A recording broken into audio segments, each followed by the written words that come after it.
திருச்சிற்றம்பலம். திருமூலர் ஐயா திருவடிகள் போற்றி போற்றி என் குருமாதாவை வணங்கிக் கொண்டு இந்த பதிவை ஆரம்பிக்கின்றோம். பெரும்பாலும் இறைவன் எல்லையற்றவன், இறைவன் பேராற்றல் உடையவர், இந்த மாதிரி நிறைய விஷயங்களை நம்மளால உறுதியிட்டு கூற முடியும். அவன் இன்றி அணுவும் அசையாது அப்படிங்கிற அந்த வாக்கியத்தை சொல்லும் போதே நமக்குள்ள இருக்க நாடி நரம்பெல்லாம் துடிக்கும்.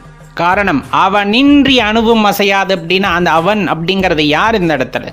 அதை உணர்ந்து கொண்டவங்களுக்கு அந்த நாடி நரம்பெல்லாம் துடிக்கும். காரணம், அவன் இவன் என்பது வேறல்ல அப்படிங்கிற அந்த ரகசியம் தெரிய வரும்.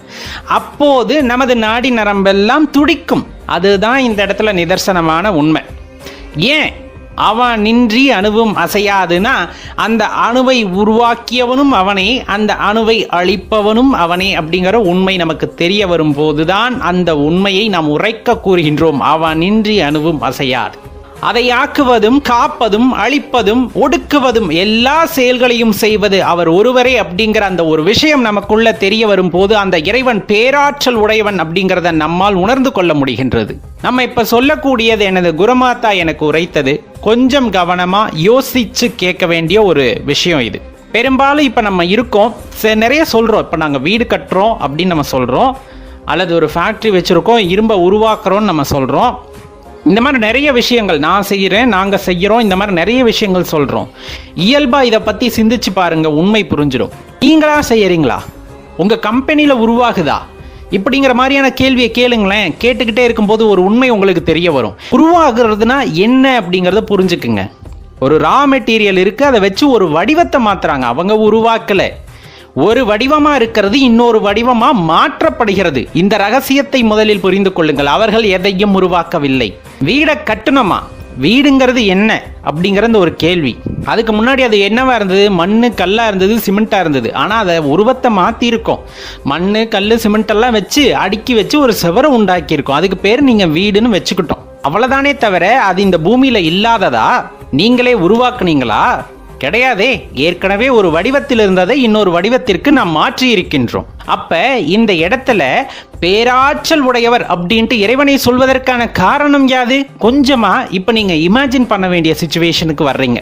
நான் சொல்றதை கற்பனை பண்ணி மட்டும் பாருங்க. இனிமேல் இதை தொடர்ந்து நீங்கள் பயணித்து செல்லுங்கள். கண்டிப்பாக உங்களுக்கு அடித்த படிநிலை கிடைக்கும். உங்க வீடு இருக்கு இல்ல, இப்ப நீங்க உட்கார்ந்துருக்க ஒரு இடத்துல உங்க கையில ஒரு பேனாவை கொடுத்து, நோட் இல்ல, பேப்பர் இல்ல, எதுவுமே இல்லை, காத்துல ஒரு புள்ளியை வைக்கணும். அந்த புள்ளி உங்க கண்ணுக்கு தெரியணும். இதுதான் உங்களுக்கான சேலஞ்ச். இதை சவால்னே எடுத்துக்கங்க. பேனா இருக்கிற மையம் நீங்க ஒரு சொட்டு விட்டாலும் சரி, அது அந்த அந்தரத்துல தான் நிக்கணும். அந்த புள்ளி உங்க கண்ணுக்கு தெரியணும், நீங்க வைக்கிற புள்ளி. இதுக்கு ஏதாவது சாத்தியக்கூறு இருக்கா?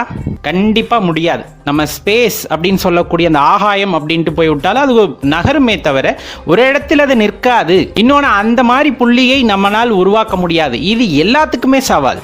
அறிவியல் உலகில் நாங்கள் தலை சிறந்தவர்கள் மார்பு தட்டி கொள்கின்ற எல்லாத்திற்குமே சவால். ஏன் இதை இந்த இடத்துல நம்ம குறிப்பிட்டு சொல்றோம்? குருமாதா அழகா இதை விளக்கி சொல்லுவாங்க.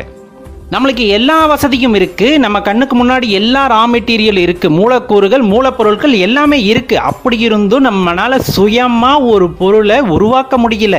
ஏற்கனவே இருக்க ஒரு பொருளோட உருவத்தை மாத்திரம், அவ்வளவுதான் நமக்கு இருக்கின்ற அறிவே தவிர புதிதாக ஒன்றையும் நம்மால் உருவாக்க முடியவில்லையே. இந்த பிரபஞ்சம் தோன்றுவதற்கு முன்னால் ஒரு வெற்று இடம், சூன்யமாக ஒரு இடம் இருந்திருக்கும் அல்லவா? அந்த இடத்துல ஒண்ணுமே இருந்திருக்காது. இதை கற்பனை பண்ணி பாருங்க. அந்த இடத்துல ஒண்ணுமே இருந்திருக்காது.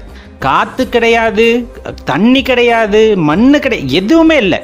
அதை சூன்யம் நம்ம சொல்லுவோம், வெற்றிடம் அப்படிங்கிற மாதிரி. அந்த இடத்துல ஒரு புள்ளி வைப்பது எவ்வளவு பெரிய விஷயம். அந்த இடத்தில் ஒரு புள்ளியை பதிவது எவ்வளவு பெரிய விஷயம். அந்த இடத்துல ஒரு புள்ளியை வைக்கணும்னா அவர் எவ்வளவு பெரிய ஆற்றல் படைத்தவராக இருக்க வேண்டும் இறைவன். அந்த புள்ளியையும் தாண்டி, அந்த அணுவையும் தாண்டி அந்த இடத்தில் ஒரு பிரபஞ்சமே உண்டாயிருக்கின்றது. அந்த இடத்துல அந்த பிரபஞ்சத்துக்குள்ள ஒரு கூறாதான் நம்ம இருக்கிற இந்த பூமியை நம்ம கருதுறோம்.